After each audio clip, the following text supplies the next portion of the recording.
All right, thank you. That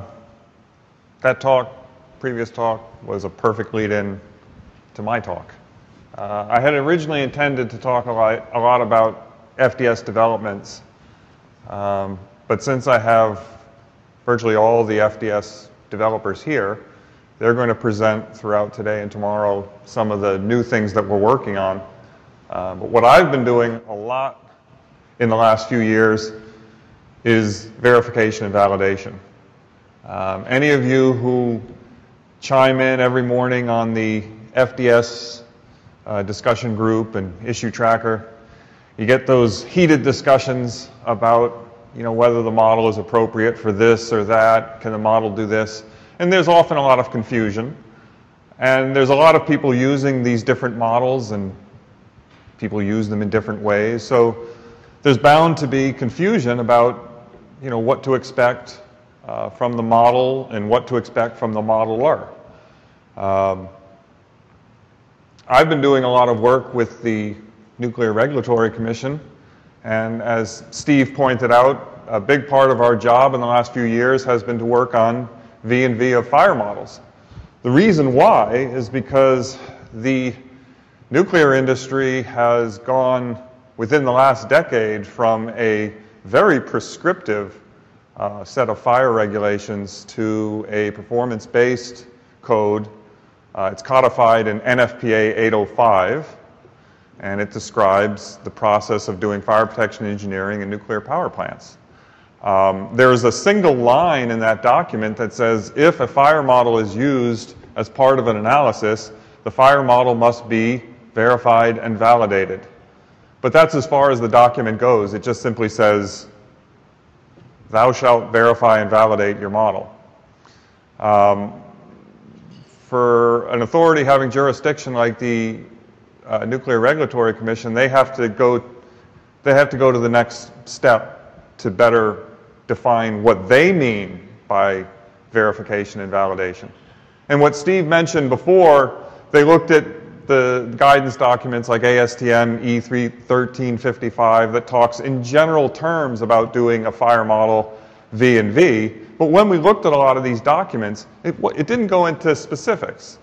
So 3 or 4 years ago, myself, Rick Peacock was involved doing CFAST, Francisco Joglar with EPRI, the folks at Electricité de France who developed MAGIC. We had a couple people from the NRC who have developed a set of Excel spreadsheets to do empirical correlation type calculations. We all got together and we decided to look at 6 sets of experiments. Steve described the document. It's New Reg 1824, and it's been a very useful document. It's been used a lot. It's got a lot of good stuff in it. We were very, very pleased with this work. We were pleased that 5 different sets of modelers could get together in the same room and agree to do calculations and present the results in sort of a standard way. Now I want to just follow up on some of the impact from that study and where we're going now with our work with the NRC. So, as most of you know, typical fire model validation, and we're talking more about validation now. Randy's going to talk a little bit after me about the idea of verification, but what we're really talking about is validation, comparing the model against large-scale experiments.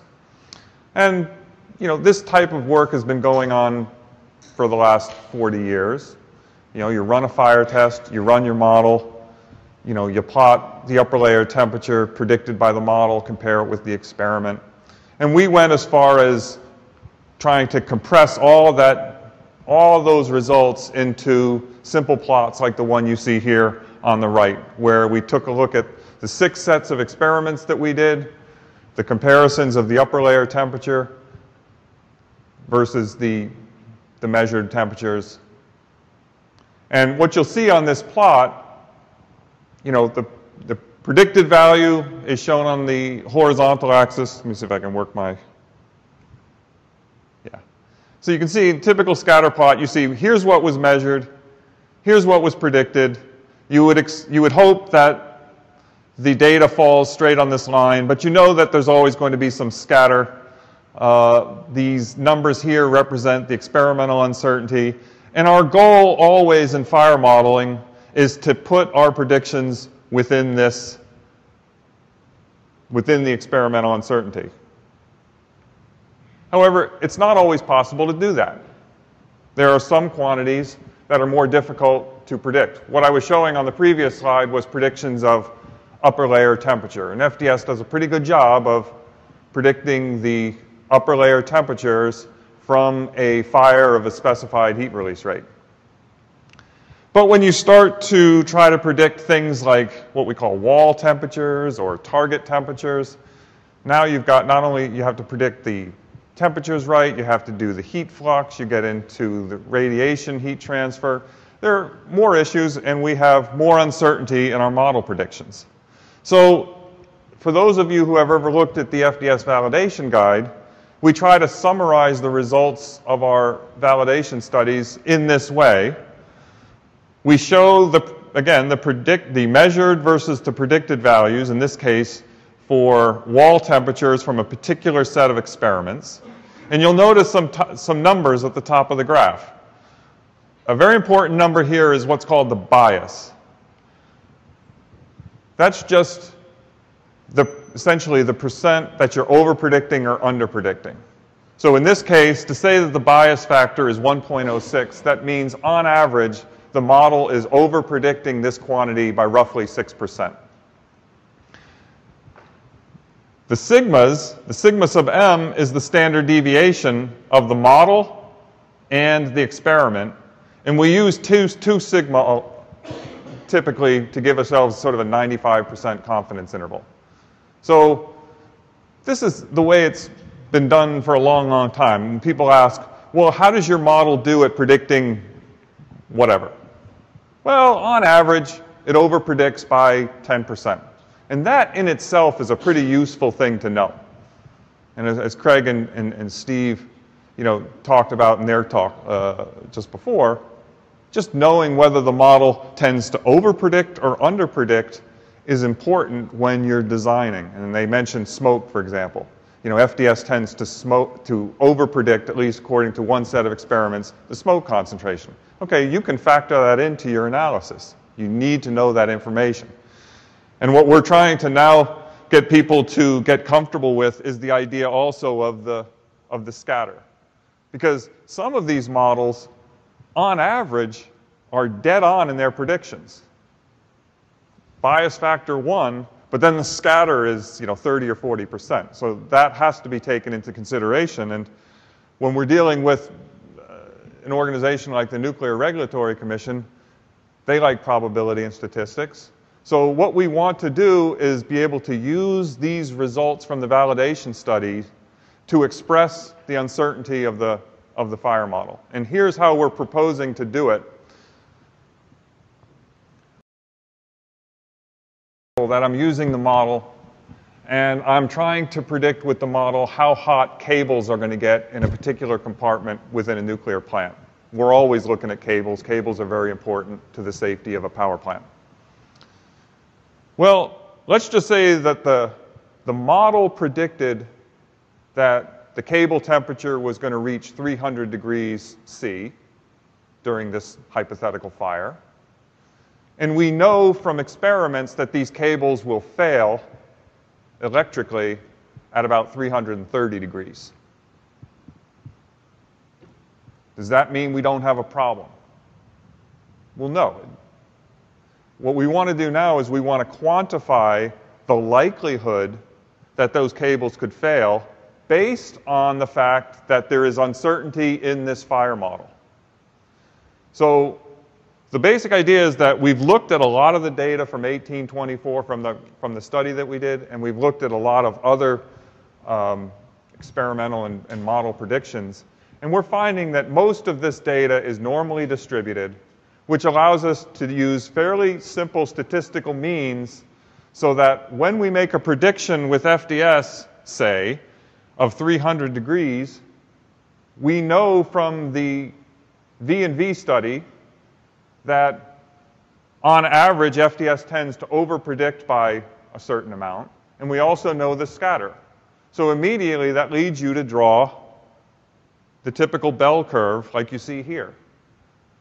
And then with one final step, we can just evaluate, and you can do this in a spreadsheet. It's the complementary error function, or ERFC. You can evaluate the area under the plot, and that now is the answer that we want to put forward. Not that cables fail at 330 and the model says 300. A more useful result is we think that there is a, whoops, let me go back. I forget exactly what that area is. There is a 20% chance that those cables are going to fail. If you're doing lots of calculation and lots of analyses, you can look at all of these predictions and start looking at, instead of worrying about the 0.01% chance of doing damage, you want to look at the 20%, the 30%, the 40%. And this is essentially what they do when they do a fire PRA in the nuclear industry. They assess the likelihood of all these different things happening, and then they focus their attention on the most likely. So this is guidance that we're putting forth as a follow-up to the study that Steve described. We are publishing within the next month or so a fire model user's guide that will have this kind of guidance in it. Of course, it's for the nuclear industry, but I think that this is fairly straightforward. This is something that we've been doing all along. It just helps to better quantify for the AHJ what the results of the model are and how to express that uncertainty. It's funny that Steve and Craig talked about the colors in the report 1824. I hate to say it, but we're abandoning the colors. And I'll tell you why. Steve and Craig interpreted those colors correctly. The way they described it was exactly how we envisioned it to be. Okay, that you look at a given model predicting a particular quantity, and you go through the study and you look at the results and you ask, does the model have the right physics, and is the model accurately capturing the measurements? And you assign these colors green, yellow, and red. And that was meant to be something that the NRC inspectors could use when they were reviewing a fire model analysis. That's how we thought would be a good way to sort of warn them if maybe we don't have too much confidence in the model predicting this particular quantity, or to just say green to say that, yeah, we have confidence that these models can predict this kind of quantity. The trouble is when the reviewer started looking at the license applicant, the analyses that were coming in from the utilities using the color scheme, it seemed that there were lots and lots of different definitions of red, green, and yellow. And we should have known this because, red, green, and yellow, I mean, intuitively you have certain ideas of what they mean, but when you're driving down the street and you see a yellow light, some people speed up and some people slow down. And that was what we were finding, is that there were different interpretations. So we thought, well, what should we really do to better quantify the results of the validation study? And someone suggested, well, you're computing these statistics, the bias and the standard deviation. Why not just present those? And that's what you see here in the chart. This is a chart that is similar to what is now in the NRC V&V study, but we are going to, instead of putting colors on the chart, we want to just simply put the numbers from the study itself. So, for example, Steve talked about the different quantities that we were assessing. We wanted to know how well did these 5 models predict these 13 quantities. And for each model and for each quantity, there are 2 numbers. One being this bias factor, and the other being the standard deviation, or the scatter. So if I want to know how well CFAST predicts a plume temperature, okay, I look down at this chart, and according to the validation study done by the NRC, so this only pertains to the experiments that they looked at, okay, on average, CFAST was over-predicting by 25%, and there was a scatter of 0.28. And so if you're using CFAST in one of your analyses, you can use those two numbers to draw the bell curve and produce an answer as a probability. The probability, the likelihood that I fail a cable is according to the CFAST analysis. So you build into your answer the uncertainty of the model. So sorry to take the colors away, but I think that this is going to, in the long run, be more useful. And you can immediately, if you can immediately apply these numbers, it just helps to present your answer in a more quantitative way. Now, another problem arose after we did that validation study. A lot of the end users were using it as sort of carte blanche to say, well, the NRC validated FDS, therefore here's my analysis. Well, the NRC only validated FDS for a limited number of applications. There were only 26 experiments in the study. That's only six different sets of experiments, 26 experiments in all, a couple hundred point-to-point comparisons. Now that's, I mean, we were pleased with that. We thought it was a good start, but it doesn't nearly encompass all the different applications of the model. So now the next question arises, if you're doing a fire modeling study and you say that your model has been validated, what does it mean? Well, we're going to, again, help you with providing some guidance along those lines. Because oftentimes, you know, we validated these 13 quantities, ceiling jet, plume temperature. But there are big plumes and small plumes. There are big fires and small fires. Suppose you have a really small fire in a really big space, or a really big fire in a really small space. I mean, both have hot gas layers, and we've, in theory, validated the model for that particular thing, but you have to make sure that you're using the model within the range of validity, the validation space, as we call it. And what do I mean by that? Well, consider just a blank canvas, your computational domain. It has a length, it has a width, it has a height. If you're doing a field model calculation, it then has a grid. It has a fire. That fire has some sort of characteristic diameter and some characteristic length that you can get from a correlation like Hesketh's flame length correlation. Usually there's some ventilation system, either forced or natural, blowing air in and out of the room. There may be a target on the ceiling that you're interested in, a smoke detector, a sprinkler, and that target is going to be a certain distance away from the center line.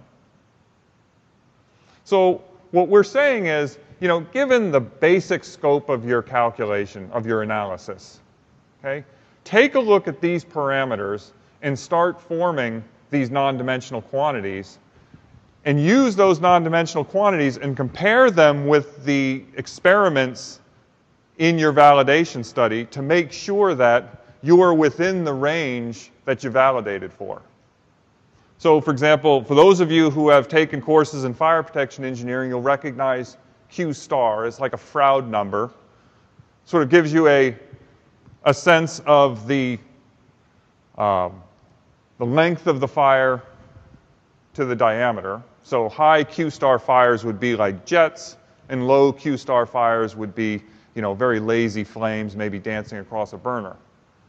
Okay? When you look at the validation study, did you include oil well blowouts?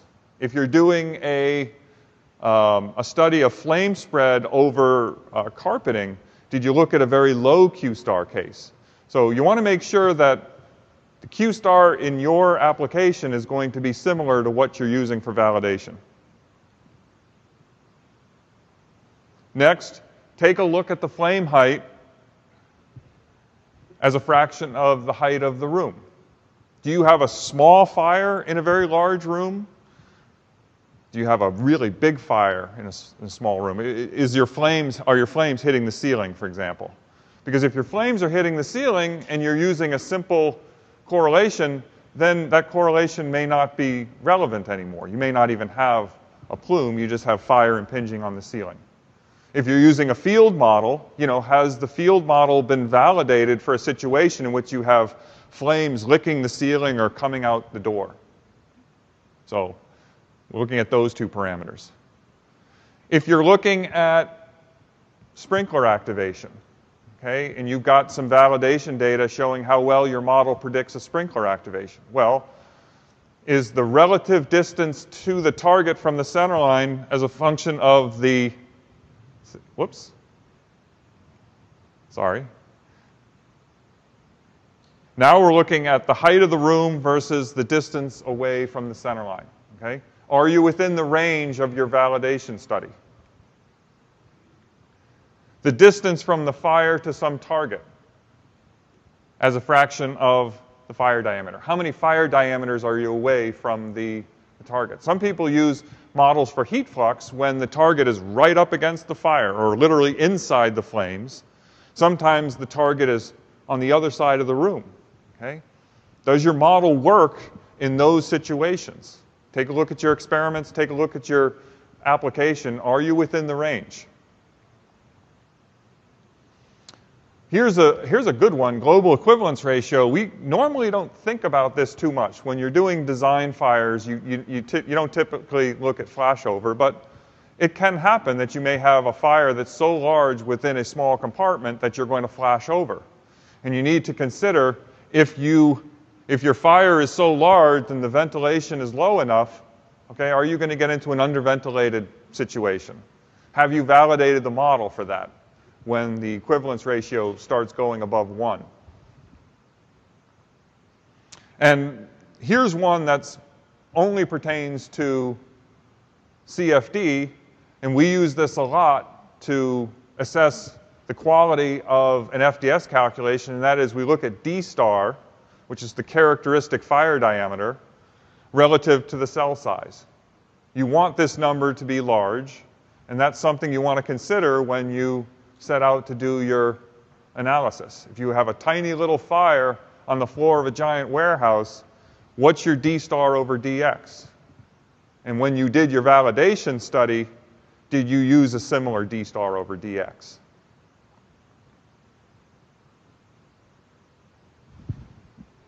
Okay, so to wrap it up, with this in mind, we're continuing to increase the database of validation for FDS. Over the last 2 or 3 years, since we published the NRC document, we've gone on from looking at 26 individual experiments to now we're up to about 750. And we have about 30 sets of measurements, 30 sets of experiments, about 750 individual tests, and several thousand point-to-point comparisons. And each time we go and look at a new data set, we think about these non-dimensionalized parameters and we ask ourselves, all right, where are the holes? Okay? Have we looked at, this size fire in this size space? Have we looked at, 2 levels, single floors, multiple floors, fires going up elevator shafts? I mean, all the different geometric configurations, equivalence ratios. Are we looking at flashed over fires? We're starting to try to find experimental data that is going to expand the range of validity so that when the end user uses FDS for these different applications, they can look at our validation work, they can look at the validation work of others, and they can comfortably use the model for that particular application. So this is all part of the same process that Craig and Steve outlined. We did something very similar in the nuclear world. It's called New Reg 1934, outlines this very same process of choosing a fire model and running a fire model. In fact, it's a similar process because I was involved in both, and I stole the SFPE notes and I gave them to the NRC and I said, follow this process. It's what everybody does. I mean, this process has evolved over the past 30 or 40 years. This is the way most people do fire modeling analyses.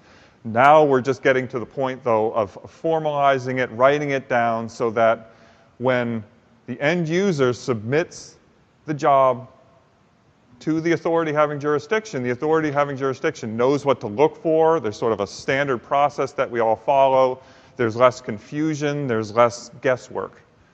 In the future, as we move forward, it's going to become clearer and clearer. Here's what I did. Here's why I did this. Here's why I chose this model. It'll hopefully get rid of a lot of the confusion that we sometimes find ourselves in.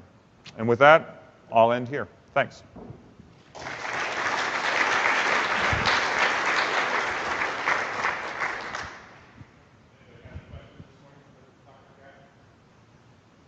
Come on, Jim. All right. I find it very satisfying that you're using dimensionless groups, because a lot of the data is couched in those terms. Right.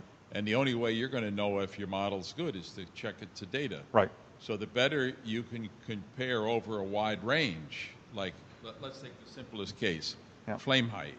There's a multitude of data over Q star. Right. So compare your flame height results to that, yeah. and tell the user what you had to do to get that level of accuracy, and realizing that the data is quite scattered. Right.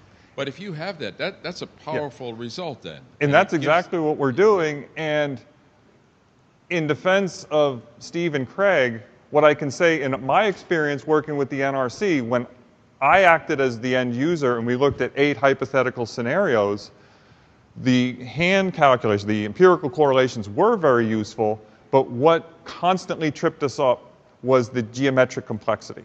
If you go into a real plant and you look up at the ceiling, typically you don't see the ceiling. So things like ceiling jet correlations and plume correlations are useful, but you often need that second opinion that the field model gives you when you get into situations that are gray, where you really can't make a final assessment using the empirical correlation. Fine, but I have 2 comments to that. Yeah. One is this is design. So in design, you need bold strokes. And secondly, if it's so complicated in this array, you need the data to validate your model in that case. Otherwise, you're saying you're relying on the physics of your model and its reproduction by the numerical method to say, I got it right. Of course you can do these complicated cases, but then you need some validation too. Right. Well, and that's why we continue to expand the range. So really, you're never going to get data from all of these cases. Right. You want to get data for the most relevant ones over a wide range. Yeah. Variables like Q star. Right. And so you've got to be on the people to take the good data too. Yeah. Yeah. Yeah. I mean, in fact, if we had a good set of experiments for every possible fire scenario, we wouldn't need models. The very reason why you use models is because you can't test everything. And that's a good segue into the next talk, isn't it, Randy?